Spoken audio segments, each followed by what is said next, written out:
Selamat siang Mbak Devi, selamat siang Mbak Yosefa. Selamat Selamat, siang, Ibu. Bagaimana kabarnya hari ini? Alhamdulillah baik, Bu. Kalau Mbak Yosefa, kabarnya baik, bagaimana? Bu. Bagus. Sebelumnya, Ibu mengucapkan terima kasih kepada kalian yang sudah menyempatkan waktunya untuk mengikuti kegiatan konseling hari ini. Oh iya, apakah sebelumnya kalian sudah saling mengenal? Kalau nggak salah kita satu kampus nggak sih? Soalnya aku pernah lihat kamu di kampus waktu kamu menang lomba. Oh iya, kayaknya aku juga pernah lihat kamu deh. Kamu anak jurusan seni musik yang sering ngisi acara pensi kampus kan? Nah, iya benar. Kenalin aku, Devi. Pak, anak jurusan seni rupa dan desain. Oke, bagus. Kalian sudah saling mengenal satu sama lain. Dan ternyata ini kalian satu alma mater.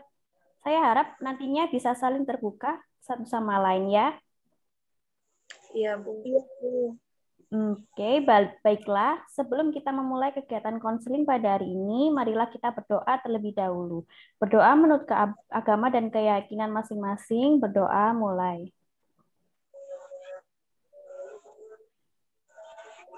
Berdoa selesai. Seperti yang telah Ibu utarakan di awal tadi waktu di WhatsApp, bahwa pada siang hari ini kita akan melaksanakan konseling. Dari teman-teman, apakah sudah ada yang pernah ikut konseling? Belum pernah, Bu. Belum pernah juga, Bu. Belum pernah juga, oke. Baik, Ibu akan menjelaskan apa itu konseling. Nah, konseling kita ini nanti merupakan konseling rehabilitas yang mana bertujuan untuk membantu konseli, yaitu Mbak Devi dan Mbak Yosefa, untuk menyelesaikan masalahnya dan bisa menjadi mandiri dan produktif dalam lingkungan masyarakat. Dan karena kita ini bertiga, jadi konseling kita ini dilakukan dalam suasana kelompok untuk membahas satu persatu masalah yang dialami oleh masing-masing anggota kelompok atau konseli hingga masalah tersebut dapat diatasi. Harapannya dengan kelompok ini kita bisa belajar bersama dan menguatkan satu sama lain. Begitu ya. Saya mau tanya, Bu. Apakah masalah yang kami ceritakan ini terjamin rahasianya, Bu? Oh iya Mbak, jadi dalam konseling ada asas kerahasiaan, di mana setiap anggota kelompok ini atau konseli dan konselor harus mampu menjaga rahasia. Setelah kegiatan konseling ini berakhir, konselor dan konseli ini tidak boleh menceritakan permasalahan yang kita bahas pada pertemuan konseling ini. Gitu ya. Oh iya, Bu. Terima kasih, Bu. Ya, jadi kita harus berkomitmen satu sama lain untuk menjaga rahasia pada proses konseling ini. Dalam konseling ini juga tidak ada unsur paksaan. Jadi setiap konseli atau anggota kelompok secara sukarela untuk mengikutinya. Apakah ada yang terpaksa mengikuti kegiatan konseling hari ini? Tidak, Bu. Tidak. Baik, karena semuanya mengikuti secara sukarela, semoga hasilnya akan baik. Untuk menjaga agar kegiatan konseling rehabilitas pada siang hari ini dapat berjalan dengan lancar, ada aturan-aturan sedikit dalam konseling ini yang harus kita sepakati. Ya, Bu, aturannya ya. aturannya itu kalau kalian memiliki pendapat atau mengutarakan masukannya, kalian bisa mengklik tombol raise hand atau mengangkat tangan dan kalian utarakan pendapat kalian dengan baik. Tidak boleh saling mengejek satu sama lain dan harus menghargai pendapat dari setiap anggota kelompok. Apakah ada yang keberatan dengan peraturan ini? Tidak, Bu. Kami setuju dengan peraturannya. Oke. Ya, Bu. Kita membuat kesepakatan waktu, jadi tiap sesi konseling setiap harinya itu kita sepakati berapa menit, teman-teman? 30 Iya, menit. Bu. 30 Oke, menit saja. 30 menit setiap sesi konseling ya. Nanti Ya. kalau pada sesi ini belum selesai, kita lanjutkan pada sesi konseling berikutnya gitu. Bagaimana? Apakah teman-teman sudah siap melakukan konseling? Siap, Iya, Bu. Bu. Baiklah, kalau semuanya sudah siap, kita mulai saja konseling rehabilitas pada sesi ini. Silakan siapa yang berkenan untuk bercerita lebih dulu? Saya, Bu. Ya, silakan Mbak Yosefa. Jadi saat ini saya merasa putus asa dan tidak mempunyai harapan untuk masa depan saya lagi. Karena saya lumpuh. Oh iya, saya memahami keadaan Mbak Yosefa, tapi bukankah kita harus bersyukur karena Tuhan masih memberikan kasih-Nya pada kita dengan nafas yang masih bisa kita hirup ini. Iya, Bu. Baik, lalu bagaimana dengan Mbak Devi? Kalau saya menganggap diri saya ini hina dan berdosa, Bu. Saya tidak berani keluar rumah dan bertemu orang lain karena masyarakat pasti akan menghina saya atas dosa yang telah saya perbuat, Bu. Mengapa Mbak Devi beranggapan seperti itu tentang dirinya Mbak Devi? Karena saya telah berbuat dosa, saya telah menjalani 1 bulan rehabilitasi di salah satu lembaga rehabilitas karena saya kecanduan narkoba, Bu. Saya memahami perasaan Mbak Devi. Hal ini pasti sangat berat bagi Mbak Devi. Tapi Mbak Devi ini termasuk orang yang kuat loh, karena bisa melalui masa rehabilitasi itu dengan baik dan tidak melakukan perbuatan itu lagi. Iya, Bu.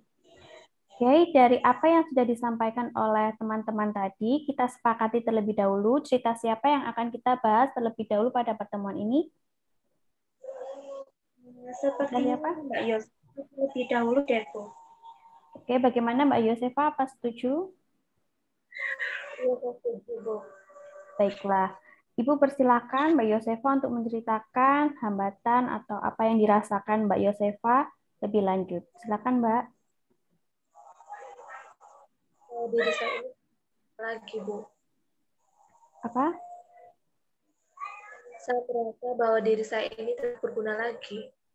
Apa yang membuat Mbak Yosefa merasa tidak berguna? Ini saya lumpuh dan tidak bisa melakukan kegiatan yang dulu sering saya lakukan. Memangnya kegiatan apa yang sering Mbak Yosefa lakukan sebelum kamu menjadi seperti sekarang ini, Mbak?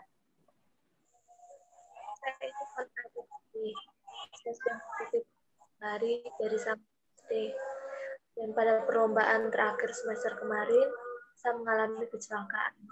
Membuat Saya memahami perasaan Mbak Yosefa. Mbak Yosefa telah mengalami masa sulit itu. Hal itu pasti membuat Mbak Yosefa merasa sedih dan kecewa. Namun, apakah hidupmu hanya untuk mengikuti perlombaan lari, Mbak Yosefa? ya tidak, Apakah anggota tubuh Mbak Yosefa yang lain tidak berfungsi juga? Mas. Lalu bagaimana bisa Mbak Yosefa melabeli dirinya Mbak Yosefa sebagai orang yang tidak berguna lagi? Ini saya selalu berdoa kedua orang tua saya. Dan saya punya mimpi yang besar, Bu, menjadi seorang atlet lari. Dan keadaan ini, mimpi yang dapat lari sudah tidak bisa lagi. Maaf, Bu. Saya mau bertanya kepada Mbak Yosefa. Ya, silakan Mbak Devi. Apakah orang tua kamu pernah bilang kalau kamu merepotkan bagi mereka, Mbak? Tapi saya tidak mau dengan keadaan saya yang begini terus. Kamu tidak pernah mendengar, bukan? Kenapa kamu berpikir sejauh ini, Mbak Yosefa? Biasa saya kedua orang tua makin repot. Saya selalu melihat mereka menyiapkan keperluan untuk saya, mengantar saya ke rumah berobat dan terapi. Sedangkan mereka terus masih bekerja.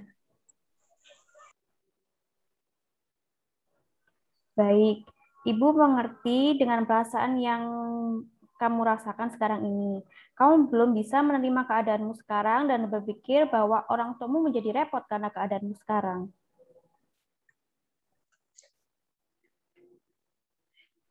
Oke, apakah ada tanggapan dari Mbak Devi? Iya, Bu. Jadi begini, jadi kamu sekarang sedang menjalani terapi kan? Berarti masih ada harapan untuk kamu bisa pulih dan berjalan lagi dong, Mbak Yosefa. Iya sih, tapi saya belum bisa menerima cerita yang seperti ini. Saya selalu membuat kedua orang tua saya semakin repot.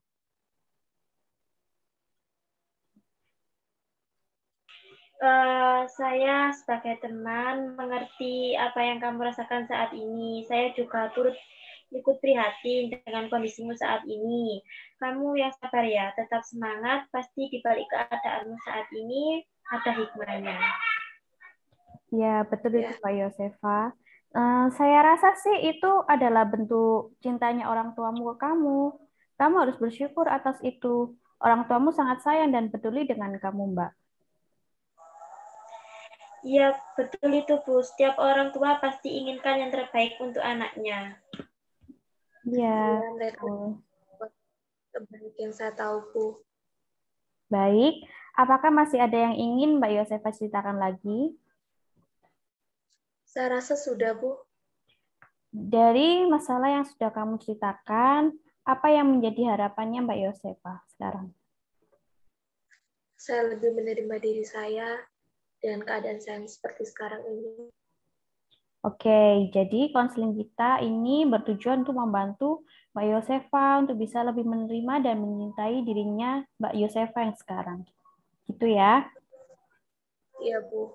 Baiklah, Ibu akan membantu Mbak Yosefa untuk mengatasi kesulitan Mbak Yosefa menggunakan teknik konseling SFBT. SFBT itu Solution Focus Brief Therapy. Jadi konseling kita akan lebih fokus pada solusi, bukan masalah. Ibu akan memberikan skala dari angka 1 sampai 10, di mana angka 1 itu menunjukkan kamu tidak bisa menerima dirimu saat ini, dan angka 10 mempresentasikan kamu sangat menerima dirimu saat ini. Apakah Mbak Yosefa bersedia? Iya, Bu. Baik, dari angka 1 sampai 10, penerimaan diri kamu ada di angka berapa Mbak Yosefa? Angka 3, Bu. Baik, lalu langkah kecil apa yang akan kamu lakukan untuk meningkatkan level angkamu, level penerimaan dirimu dari level angka 3 menjadi lebih tinggi, Mbak? Saya harus belajar menerima diri saya dengan tidak boleh terlalu berlarut dalam kesedihan saya saat ini. Dan saya juga tidak boleh terpaku dengan satu mimpi saya. Saya juga mempunyai mimpi-mimpi yang lain yang perlu saya gapai. Oke, bagus. Sebelum kamu mengalami kecelakaan itu, apa saja sih rutinitas atau kegiatan yang sering kamu lakukan tiap hari? Selain mengikuti perlombaan lari, saya juga menjalani kuliah. Kemudian, saya juga sering meluangkan waktu saya untuk membuat gambar animasi di iPad-ku. Oh iya ya Mbak ya. Mbak tadi ngambil jurusan seni rupa dan desain bukan ya? Sudah semester berapa nih Mbak? Semester 6, Bu. Wow, Mbak Yosefa ini multi talent ya. Di samping atlet lari juga pinter desain. Tuh. Oke, sekarang eh, boleh Mbak Yosefa memejamkan mata. Mbak Yosefa bayangkan di masa depan Mbak Yosefa ini bisa lulus, wisuda menggunakan toga, didampingi kedua orang tuamu. Lalu mendapatkan pekerjaan, lalu lulus dan mendapatkan pekerjaan sesuai dengan apa yang kamu inginkan. Bagaimana perasaanmu saat itu, Mbak? Saya merasa senang, Bu, melihat kedua orang tua saya tersenyum bangga melihat saya. Benar sekali, Mbak. Orang tuamu pasti bangga dan bahagia melihat Mbak Yosefa bisa menggapai impian yang Mbak Yosefa inginkan. Iya, Bu. Oke, untuk merealisasikan impian itu, apa yang harus Mbak Yosefa lakukan sekarang? Saya harus belajar dengan giat, mengembangkan kemampuan menggambar animasi saya, menyelesaikan skripsi dengan baik, dan bisa lulus tepat waktu. Benar, Mbak Yosefa. Kamu memiliki keinginan yang sangat luar biasa. Apakah kamu bisa berkomitmen untuk itu? Iya, Bu, saya akan berusaha. Ya, Ibu senang mendengar niat kamu yang sangat semangat itu. Semoga kamu mampu bertanggung jawab dengan komitmenmu tadi ya. Iya, Bu. Baik, hari ini Ibu rasa kita sudah membahas masalah atau cerita dari Mbak Yosefa. Kita banyak belajar dari ceritanya Mbak Yosefa. Semoga Mbak Yosefa ke depannya bisa lebih mandiri dan menjadi pribadi yang lebih baik lagi ya. Iya, Bagaimana perasaan Mbak Yosefa sekarang? saya sangat lega, Bu, dan akan mencintai diri saya supaya saya bisa menggapai impian saya, Bu. Syukurlah, Ibu juga senang melihat kemajuan Mbak Yosefa. Bagaimana dengan Mbak Devi? Apakah ada masukan atau pertanyaan? Tidak, Bu. Saya ikut senang melihat Josefa sudah lega dan mau menerima keadaannya sekarang, Bu. Oke, kalau begitu untuk pertemuan pertama ini Ibu rasa sudah cukup ya. Untuk pertemuan kedua, kita bisa bertemu lagi tanggal 8 Juli melalui Zoom meeting lagi untuk melihat perkembangan dari Mbak Yosefa dan akan mendengarkan cerita dari Mbak Devi. Nanti akan saya kabari lagi melalui WhatsApp. Itu. Baik, Ya, Bu. Bu. Terima kasih, Bu. Oke, untuk menutup sesi konseling pertama kita siang ini, marilah kita mengucap syukur dan berdoa agar ke depannya akan lebih baik daripada sekarang. Kita berdoa sesuai keyakinan masing-masing, berdoa mulai. Doa selesai. Oke, terima kasih untuk kalian yang sudah mengikuti kegiatan konseling hari ini. Sampai jumpa di pertemuan selanjutnya ya. Stay safe and healthy. Salam buat keluarga. Selamat siang. Siang, Bu. Iya, Bu. Siang, Bu.